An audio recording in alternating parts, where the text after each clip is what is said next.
It's Laura Eubanks of Design for Serenity, and it's Sunday Fun Day. It's also Mother's Day. So happy day to all of you that follow here at Design for Serenity, because if you are following, you are a plant person, and therefore you have the heart of a mother, right? Taking care of our plants, they're like our children. And yesterday we redid the red raised bed, and the neighbors are having a little shindig. Sorry. Dance party. And you know, I kind of did a deal on the fly. And ultimately I had pulled this Crested Graptosedum out of my grapefruit tree pot. And I mean, this speaks to me. I have a number of crests in my garden, but this one, I don't know exactly what it is about it, but it just reminds me that I am just a poor imitation of Mother Nature. That all I ever really can achieve is to do a pretty mediocre adaptation of Mother Nature at her best. Because this thing, I don't know what its history is. I don't know how I acquired it. I'm quite sure it just was an offshoot from a Graptosedum, just a regular rosette, and it crested into this most magnificent creature. I had taken it, and it wasn't this big, and it wasn't this good, and I had just stuck it in the pot as a cutting. And as you can see, it adapted, and it figured out how to survive, and it threw off a bunch of little air roots as it tried to find the soil, which it never really successfully did, because I've got a layer of rocks in that pot too.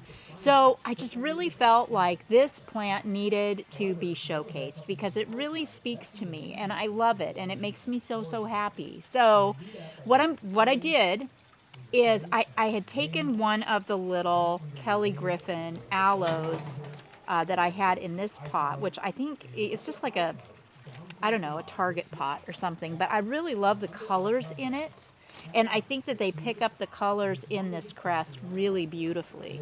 So I want to showcase this plant. Therefore, I am going to add my little potting mix. And like I always tell you, I use whatever's on sale at the box store when I'm buying bagged soil. And you can do that if you live here in the land of milk and honey. If you live where it's a little rough, you're going to want to use a cactus and succulent specific mix to make sure that your pots drain properly. Remember always, you know, so many of you ask me how to water, and it really depends on where. There's so many, well, it depends on a lot of things. It's almost like I'm doing triage. I have to ask a lot of questions. I never give irrigation advice because it's so specific to your specific area. Microclimate, soil, zone, exposure, what plants, what time of year. Are they rooted? Are they cuttings? Have they come from indoors, or are they now out? I mean, they're just, oh my gosh, there's so many questions. So ultimately, I want you to learn to rely more on your instincts when you're working with your plants. And remember that for the most part, succulents are arid plants, so they appreciate being dry. Meaning that the soil, in between waterings, the soil should have an opportunity to dry out pretty well. So that's how you can tell if it's time to water, is your soil sufficiently dry? And you can use a water meter. You can use a little device that actually reads the moisture level in your soil. You can use the old stick your finger down in there and see what happens method, like I employ. Or you can, if you're a little more advanced, you can tell by the condition of your plant what it's telling you. If it's telling you it's thirsty or it's not. So follow your instincts. Don't be afraid to make mistakes. Nobody bats 1,000. I've lost more plants than I can shake a stick at. But you learn with every failure, don't you? So I cannot make this work the way I want it to. What is the front? This is the front. I cannot make this work like this. So I'm going to cut this again, and please don't be alarmed. It will be fine, I promise you. I'm going to cut it to right about here. Now, you could take this cutting and put it in a paper, like in a cardboard box, and stick it in the garage where it's nice and cool and dark, and let that wound callus. Here, I don't really need to do that. Well, I don't need to do that at all. So this is the proper length that I want to stage this in the pot. And I'm going to be watching this crest and showcasing it on Walkabout Wednesdays too, so we can together see how it roots and how it grows from here. Not all crests were made the same, are they? I'm learning that as I'm sort of into them right now. This is my thing, and I'm looking around my garden all the time for more crests, and I found quite a few, and some are kind of meh. You know, they're not that cute. So maybe they'll grow into being cute. Maybe they just will never be cute. I don't know, but no two crests are created equal. On my Instagram at lauralovessucculents, please show me your crests. I would be very interested to see. So since it is Mother's Day, the universe gave me a gift when I was out rummaging around in the garage looking for a dustpan this morning. I found some fiberglass, and it's the perfect color. Wait till you see this.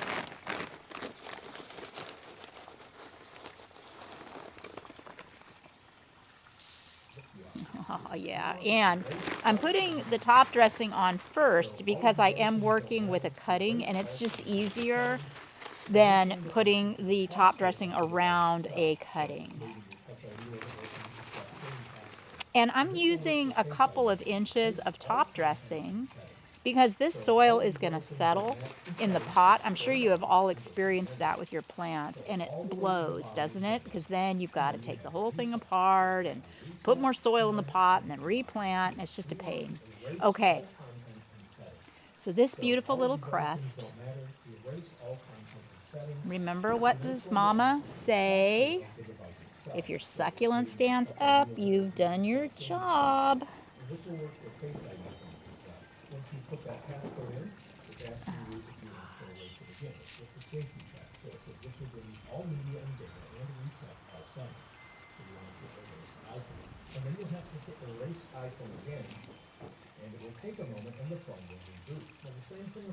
Right.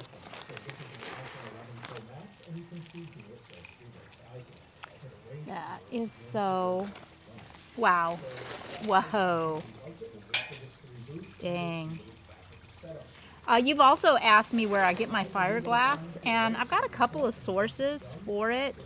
Usually the rock yards carry it, or wherever you live. I'm sure you've got a place that sells outdoor furniture, outdoor fire pits, that kind of thing. That's what this is. It's fiberglass. It's specifically made for fire pits. So you can get your glass at one of those establishments. The garden centers are kind of picking up on the trend too, and I'm starting to see it at the garden centers as well. Okay, so what do you think? How about that? Isn't that so pretty? I will find a really cool place to put this in the garden. For now, I'm going to put it somewhere protected, probably over in Bentley's toilet area, because that gets the most shade throughout the day. We are coming into warmer weather, and I don't want this to fry. As far as this little piece of stem with the roots, I'm going to do a little experiment with this too. I'm going to put this in a container or a flat or somewhere where I can lay it on soil, and we'll just watch and see if we get any growth. There are a lot of terminal buds. Look at all those buds on this stem, and I'm curious if any of those will sprout new growth, and will that growth be crested, or will that growth just be regular old graptos?